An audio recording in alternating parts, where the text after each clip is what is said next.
Mesdames et messieurs, bonjour. Voici les titres de votre journal.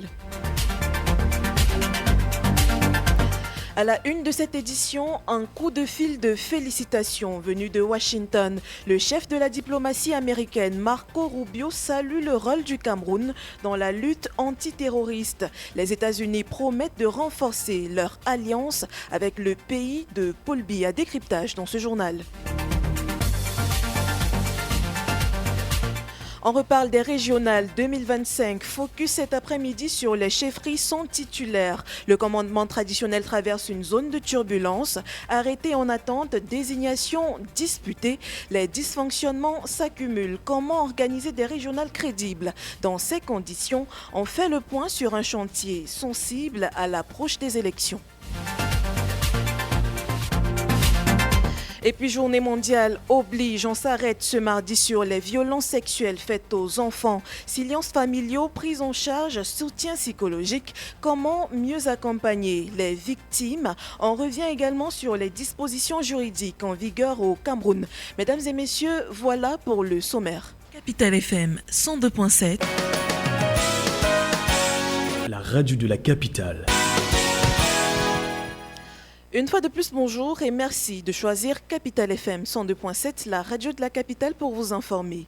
Le président Paul Biya s'est entretenu ce lundi 17 novembre 2025 avec le secrétaire d'État américain Marco Rubio. Au-delà de ses félicitations officielles, cet échange téléphonique s'inscrit dans une dynamique de diplomatie où Washington cherche à consolider ses alliances en Afrique centrale, tandis que Yaoundé entend conforter sa place de partenaire stratégique de premier plan. Lorraine Ekweme. Le président de la République a reçu un appel du secrétaire d'État américain Marco Rubio ce 17 novembre 2025. Selon un communiqué du département d'État, cette conversation visait d'abord à féliciter le chef de l'État pour son investiture à la tête du Cameroun pour un 8e mandat. Mais derrière cette courtoisie protocolaire se dessine un enjeu diplomatique plus large. Washington réactive son positionnement en Afrique centrale, une région où les influences concurrentes, notamment chinoises, russes et turques, s'intensifient. Dans une déclaration attribuée au porte-parole adjoint principal, Tommy Pigot, le département d'État précise que les deux dirigeants ont échangé sur la volonté mutuelle de renforcer leur coopération bilatérale. Les discussions ont porté sur la sécurité régionale, la promotion de la paix et la prospérité économique, autant de sujets au cœur des priorités américaines dans la sous-région. Le secrétaire d'État Marco Rubio a salué le rôle déterminant du Cameroun dans la lutte contre le terrorisme, un pilier central de la relation Yaoundé-Washington. Les États-Unis, qui soutiennent la stabilisation du bassin lac-Tchad, voient dans le Cameroun un allié fiable pour contenir les menaces transfrontalières. Sur le plan diplomatique, cet appel intervient à un moment où le Cameroun cherche à consolider ses partenariats internationaux face à un contexte géopolitique global en recomposition. En réaffirmant leur coopération, les deux pays envoient le signal d'une relation qui se veut stable, utile et stratégique. Opération spéciale de lutte contre la vie chère au Cameroun. Le ministre du Commerce, Luc Magloambarga Tangana, annonce une nouvelle vente promotionnelle de produits de grande consommation du 18 novembre 2025 au 10 janvier 2026. À Yaoundé, le point principal se tiendra au boulevard du 20 mai, tandis que des caravanes couvriront tout le pays. Capital FM 102.7. La radio de la capitale.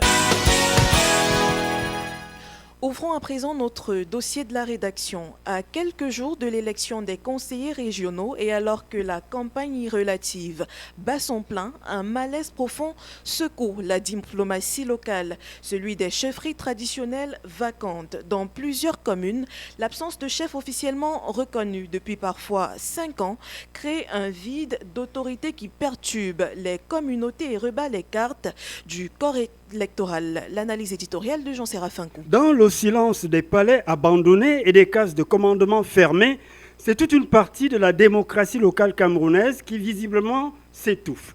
Plusieurs années maintenant que les chefs de nombreux villages sont partis, certains dans la nuit de l'éternité, mais toujours pas de remplaçant. La scène est désormais familière, un chef décède, un autre abdique et puis plus rien. Le processus administratif de désignation s'enlise, noyés entre les consultations coutumières et les lenteurs bureaucratiques. Parfois 3 années d'attente, parfois 4, voire 5. Et pendant ce temps, la communauté, elle attend un visage, un repère, un responsable. Mais l'absence de chef traditionnel n'est pas qu'une affaire de protocole. C'est également une énorme faillite politique à un moment crucial, moment où le Cameroun prépare l'élection des conseillers régionaux. Dans le contexte camerounais, loin d'être uniquement le gardien de la tradition, le chef est un relais institutionnel, un organisateur social, un mobilisateur communautaire. Sans lui, le corps électoral perd assurément une partie de son ossature. Dans certaines zones, les populations se sentent littéralement orphelines, privées d'arbitres, privées de médiateurs, privées d'un leader pour traduire leurs préoccupations.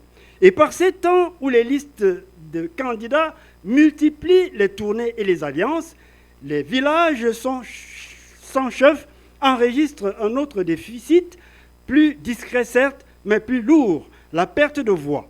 Il est constant qu'une communauté non structurée, mal organisée et peu encadrée se mobilise moins, une carence qui voit un coup sûr s'évaporer, un capital politique très souvent construit sur plusieurs décennies. Pourtant, au cœur de la décentralisation, la chefferie se retrouve ainsi paralysée par l'inertie administrative. Les listes politiques en campagne le savent, là où un chef manque, la dynamique locale se casse, les rivalités internes s'exacerbent, les clans s'opposent et les dialogues communautaires se dispersent. Quelle image! Relevons également que dans plusieurs localités, des chefs pourtant désignés attendent toujours l'arrêté censé officialiser leur prise de fonction. Entre dossiers bloqués et soupçons de motivation, entre guillemets, cette inertie crée un vide dans le collège électoral des régionales 2025. Enquête sur une mécanique grippée, Griffiths Ngomongo. Dans plusieurs villages et groupements du pays, les chefs choisis par les communautés ne sont toujours pas installés. Leur dossier atteint un arrêté préfectoral ou ministériel, parfois depuis plusieurs années. Une attente qui relève d'une administration devenue opaque et souvent soupçonnée de n'avancer que lorsqu'une enveloppe est passée, selon des personnes ressources que nous avons rencontrées. Conséquence, des chefferies restent sans chef officiel. Les communautés vivent un vide institutionnel qui bloque tout fonctionnement normal. À quelques jours des régionales 2025, cette situation crée un problème majeur. Sans arrêté, un chef n'existe pas sur le plan administratif et ne peut donc pas être comptabilisé dans le collège électoral. Chaque chefferie paralysée, c'est une voix perdue. C'est parfois tout un village effacé du processus. Et lorsque des chefs décédés restent inscrits faute de mise à jour, ce sont des dérives possibles, abstention forcée, spéculation, contestation le jour du scrutin. Ces blocages touchent aussi la création de nouvelles chefferies, pourtant nécessaires dans des villages devenus trop vastes. Là encore, les dossiers sont piles, sans décision claire, alors que de nombreuses communautés réclament une représentation adaptée. Au cœur de ces lenteurs, les enjeux de pouvoir ne sont jamais loin. Pour certains acteurs locaux, maintenir un statu quo permet de garder la main sur les équilibres traditionnels et parfois sur les équilibres électoraux. À l'approche des régionales, les autorités sont donc face à un impératif: assainir rapidement la situation. Et dans certaines chefferies, les successeurs sont bloqués, voire contestés par l'administration. Une paralysie qui met en tension la représentation des communautés et pourrait fragiliser la crédibilité des régionales. Les détails de Charles Lacoua. À travers le pays, des chefferies de premier, deuxième et troisième degré restent paralysées par des lenteurs administratives et des décisions opaques. Pression locale, blocage bureaucratique et jeu d'influence politique empêchent les communautés de disposer d'un véritable porte-voix. Pour le politiste Ivan Isekin, cette situation dépasse le simple dysfonctionnement. La lenteur et l'opacité autour de ces processus doivent être contextualisées en fonction des enjeux des différents territoires. Parce que ces politiques publiques visent à d'abord construire des clientèles électorales avec des groupes sociaux, ici les chefs traditionnels, mais également participer à renforcer un maillage territorial de la démocratie locale. Le résultat est saisissant. Des chefs imposés par l'administration, loin des volontés des notables, et un processus électoral qui perd toute crédibilité. La démocratie locale est pervertie par des consignes et des logiques de contrôle plutôt que par la représentation des communautés. La démocratie locale au Cameroun est travaillée par deux grandes dynamiques. Les logiques d'enracinement qui sont liées au fait que les candidats se retrouvent votés par des électeurs qui se reconnaissent en eux à travers leurs actions. Et il y a d'autres logiques liées à l'établissement, c'est-à-dire le poids des consignes, des mots d'ordre et des recommandations. Et dans la démocratie locale à laquelle participent les chefs traditionnels, épousent ces deux contours. Ces blocages structurent le corps électoral puisque ce sont les chefs de tous les degrés qui votent au régional. L'opacité administrative n'est donc pas neutre. Elle façonne le scrutin et permet à certaines autorités de contrôler des territoires et des votes. Dans ce cas, le conflit ou les conflits ne doivent pas être perçus uniquement dans la logique délégitimation des élections régionales, mais plutôt dans la construction d'une forme d'attractivité au commandement traditionnel, vu que le poste de conseiller régional renforce l'envergure notabilière des chefs traditionnels. Derrière ces conflits coutumiers, c'est tout un système électoral qui est impacté. Tant que l'État ne réforme pas les blocages, les lenteurs et les manipulations, la représentativité des communautés restera fictive et les élections politiquement fragiles. Comment faire quand le fichier électoral est obsolète et que les CAM peinent à suivre les réalités du commandement traditionnel? Des chefs traditionnels décédés continuent de figurer vivants dans les listes des grands électeurs. Une incohérence au-delà du simple dysfonctionnement administratif fait peser un sérieux doute sur la crédibilité du scrutin. Les détails de Lorraine Ekweme. Le fossé entre les réalités du commandement traditionnel et les fichiers des LECAM ne cesse de se creuser. Dans plusieurs départements, des chefs disparus depuis parfois plusieurs années demeurent toujours inscrits comme votants. Une situation qui fragilise le principe même de représentativité dans le collège du commandement traditionnel. L'explication est connue et les CAM n'est pas systématiquement informé du décès d'un chef dont la notification dépend de multiples relais, notamment sous-préfecture, préfecture, chefferie et élite locale. Ils se perdent donc fréquemment en route. Résultat, le nom reste dans le fichier, figé comme si rien n'avait changé.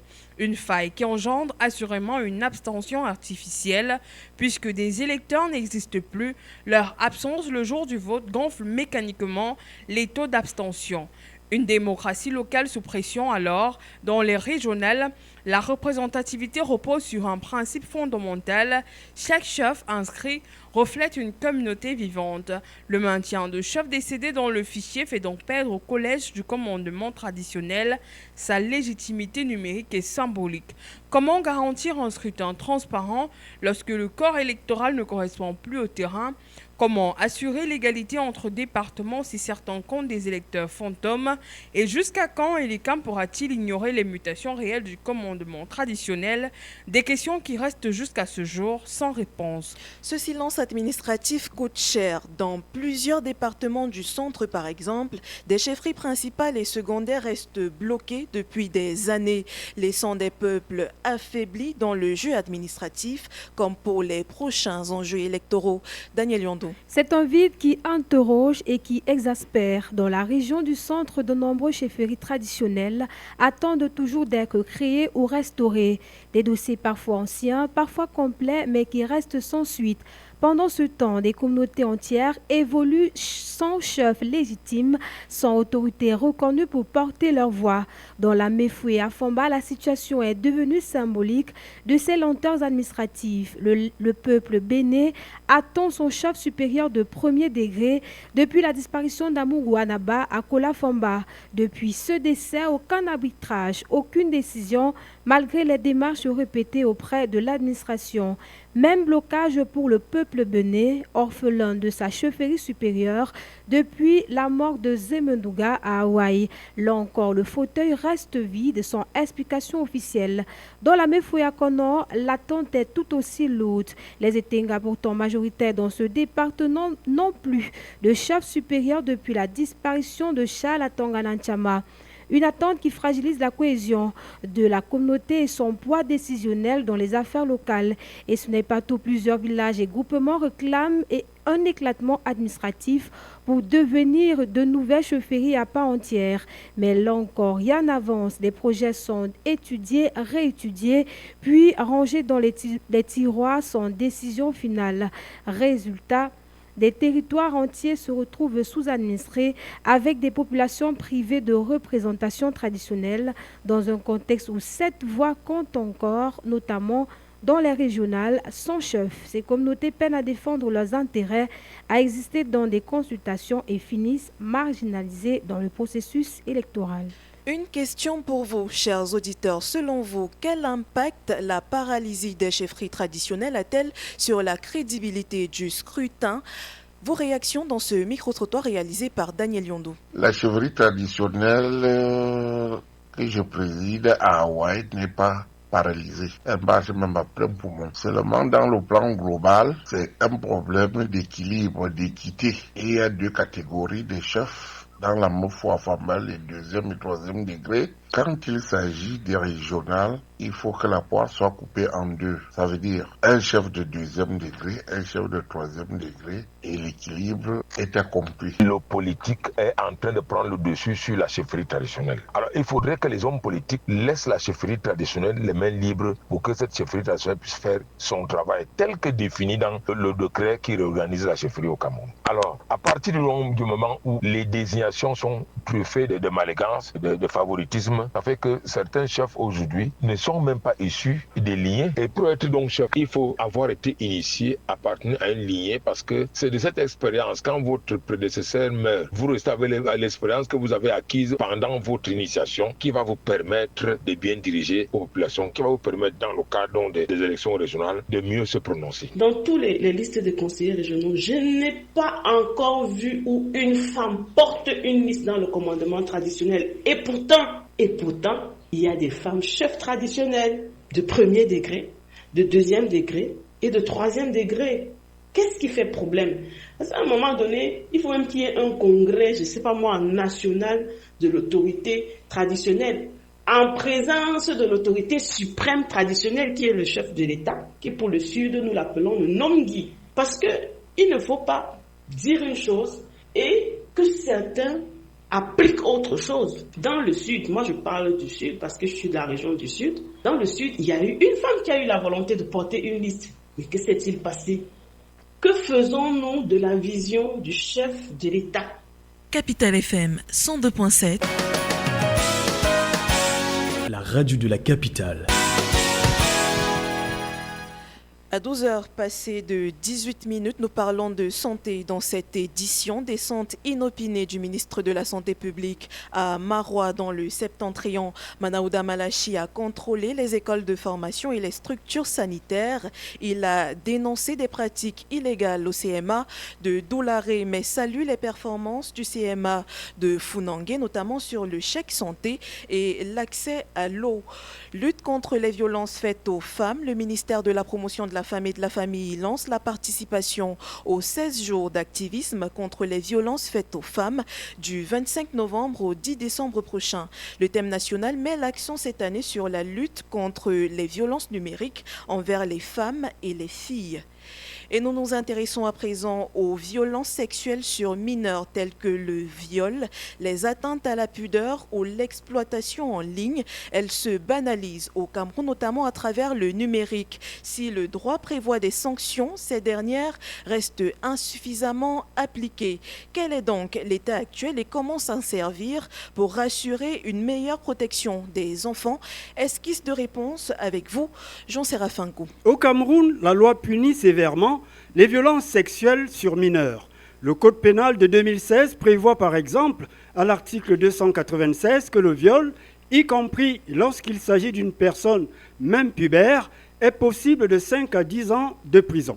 L'article 346 du même code traite de l'outrage à la pudeur en présence d'un mineur de moins de 16 ans avec des peines de 2 à 5 ans et amende qui peuvent doubler si l'outrage est accompagné de violences ou si l'auteur exerce une autorité parent-enseignant selon l'article 298. Pire encore, Si des rapports sexuels ont lieu, même avec consentement, la loi prévoit jusqu'à 15 ans d'emprisonnement, article 346, alinéa 3, et en cas de viol, 15 à 25 ans, article 346, alinéa 4. Quand la victime est plus âgée, entre 16 et 21 ans, l'article 347 du Code double les peines des infractions aux articles 295, outrage, 296, viol, ou encore d'autres quand elles concernent cette tranche d'âge. Cela montre que le législateur a voulu des dispositions aggravées lorsque l'auteur a une autorité ou quand la victime est particulièrement vulnérable. Mais dans notre monde connecté, le défi s'étend sur Internet. C'est ici que la loi numéro 2010-012 du 21 décembre 2010 sur la cybersécurité et la cybercriminalité entre en jeu. Selon l'article 76, celui qui conçoit, diffuse par voie électronique un message à caractère pornographique enfantin s'expose à 5 à 10 ans de prison et une lourde amende. L'article 80 réprime la diffusion, l'enregistrement ou la détention d'images pédophiles, peine de 3 à 6 ans d'emprisonnement, amende de 5 à 10 millions de francs CFA, doublée si l'image est rendue publique via réseau. L'article 81 incrimine la production, l'offre, l'acquisition ou la diffusion de pornographie infantile ou encore des propositions sexuelles faites à des mineurs de moins de 15 ans. Et l'article 82 de la même loi prévoit que l'outrage à la pudeur commis par voie électronique sur un mineur de moins de 15 ans entraîne des peines doublées. Autrement dit, le cadre juridique existe, mais c'est son application qui pose problème. Trop souvent, les auteurs échappent à la sanction, manque d'enquête numérique, unités de police non spécialisées, victimes qui ne dénoncent pas. Pour renforcer cette protection, plusieurs pistes s'imposent. Tout d'abord, mettre à jour le code pénal pour clarifier des points, introduire explicitement l'âge de consentement sexuel, car certains passages restent flous, criminaliser spécifiquement le grooming, sanctionner le défaut de signalement des abus. Ensuite, adapter la loi cyber, imposer aux plateformes une obligation de conservation des données, un mécanisme de signalement rapide et prévoir l'extraterritorialité pour les auteurs en ligne. Dans la justice, il faut des unités spécialisées, enquêteurs formés à la cybercriminalité et à l'audition des enfants, des procédures accélérées en matière de crimes pédophiles et un soutien pluridisciplinaire, psychologique, médecin, légiste, pédiatrique. Enfin, l'État doit lancer des campagnes de prévention, mettre en place un numéro vert protégé pour signaler les abus, créer des refuges sécurisés pour les enfants victimes et financer des experts en criminalistique numérique. Dans de nombreuses familles camerounaises et africaines, la gestion des violences sexuelles sur les enfants reste un sujet tabou, entouré de silence et de décisions difficiles. Lorsqu'un abus est découvert, la réaction immédiate, aussi souvent entre choc, colère et incompréhension. Griffith Ngomongo pour les détails.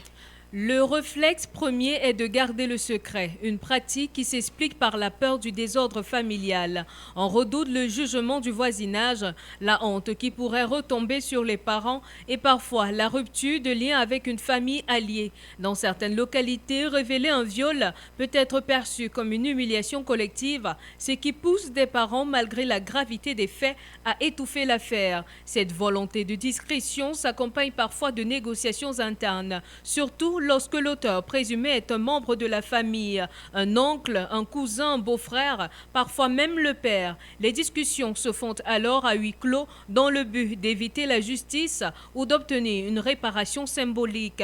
Une pratique encore répandue et qui expose l'enfant à une double violence, celle de l'abus et celle du déni. D'autres familles tentent pourtant de protéger l'enfant en cherchant une prise en charge médicale ou psychologique, souvent dans l'urgence.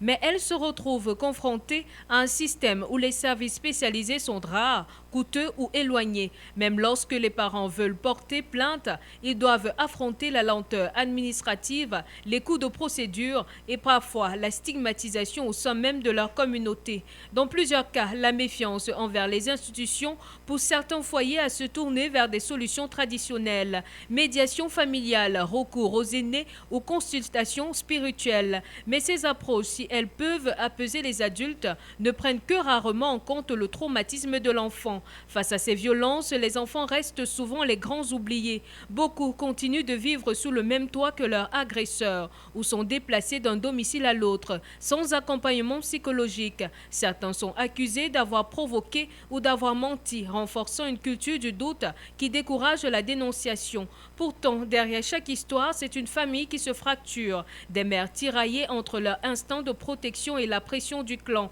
des pères qui préfèrent accorder le pardon plutôt que d'assumer un scandale, des frères et sœurs qui grandissent dans la peur et l'incompréhension, et un enfant profondément marqué dont de la douleur peine encore à trouver sa place dans les conversations de la maison. La gestion des violences sexuelles sur mineurs reste un révélateur des fragilités sociales, culturelles et institutionnelles. Et en cette journée mondiale, une question essentielle se pose. Comment aider les jeunes victimes à se reconstruire au-delà de la protection? L'accompagnement psychologique reste la clé pour briser le traumatisme et permettre un véritable chemin vers la guérison, dites-vous, Jaël Izodiwo. Les violences sexuelles laissent une empreinte profonde sur les enfants qui en sont victimes. Un choc qui touche l'estime de soi, la confiance et même le développement émotionnel. Pourtant, la guérison est possible à condition que l'accompagnement soit adapté, progressif et surtout bienveillant. Le premier pas, expliquent les psychologues, c'est d'offrir un espace sûr, un environnement où l'enfant peut se sentir protégé, écouté et respecté. Cela passe par un climat calme, stable, loin de tout jugement. Les spécialistes insistent, un enfant ne doit jamais être forcé à raconter, mais encouragé à s'exprimer à son rythme. La deuxième étape, c'est la prise en charge psychothérapeutique. Les professionnels privilégient souvent les approches comme la thérapie cognitive et comportementale, l'art-thérapie ou encore la séance de jeu thérapeutique qui permet à l'enfant de réapprendre à nommer ses émotions sans revivre la violence. Le soin doit être progressif, adapté à l'âge mené par un spécialiste formé au traumatisme. Le rôle de la famille est toujours aussi crucial.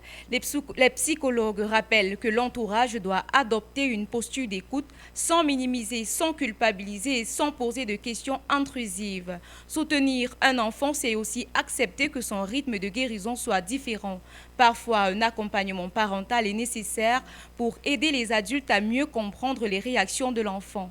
Enfin, la guérison passe par la reconstruction de l'estime de soi, encourager les activités positives, valoriser la réussite, redonner à l'enfant le contrôle sur les petites choses du quotidien. Pour les professionnels, ce sont des gestes simples et répétés qui permettent à l'enfant de retrouver sécurité, confiance et dignité. Capital FM 102.7. La radio de la capitale. D'une journée mondiale à une autre, le Cameroun célèbre ce mardi la journée de lutte contre la précarité énergétique. Un enjeu majeur pour des milliers de familles qui vivent encore entre délestage et accès limité au courant.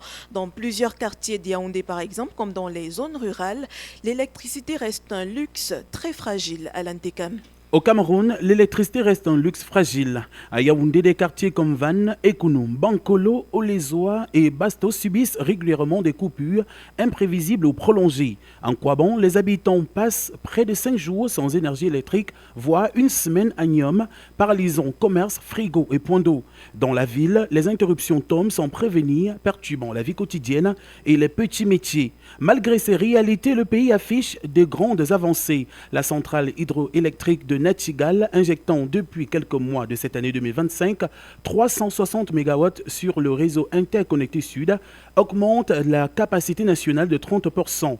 Mais le réseau de distribution reste fragile et de nombreux foyers n'en bénéficient pas. La centrale historique de Son-Loulou, avec ses 384 MW, reste un pilier malgré des limites structurelles, malgré un programme de réhabilitation de 72 milliards de francs CFA. En zone rurale, près de 70% des populations vivent toujours sans électricité fiable. Hôpitaux dépendants des groupes électrogènes, élèves qui étudient à la bougie, entrepreneurs freinés dans leurs activités, la précarité énergétique touche la santé, l'éducation et l'économie. Le Cameroun vise un accès universel d'ici 2035. Mais pour que cette ambition devienne réalité, l'électricité doit cesser d'être un privilège et devenir un droit pour tous.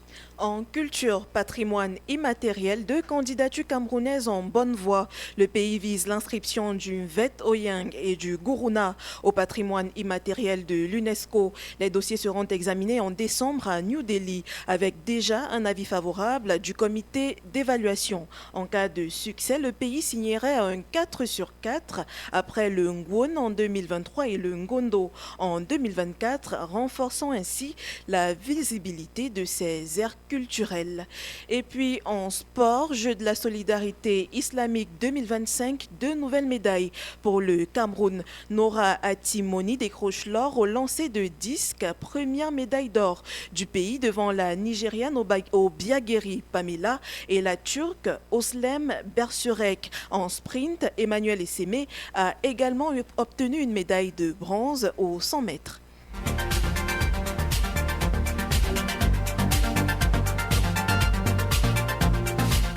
Mesdames et messieurs, merci d'avoir écouté ce journal préparé par l'ensemble de la rédaction de Capital FM et réalisé par Daniel Yondo. Stéphane Ambroise Mekwa était à la mise en onde. Alex Vondo a assuré la régie vidéo sous la coordination d'Angèle Benfomo et la supervision générale de Jean-Jacques Zé. J'étais Sandrine Egolo pour la présentation. Passez une agréable journée en compagnie des programmes de Capital FM. Capital FM 102.7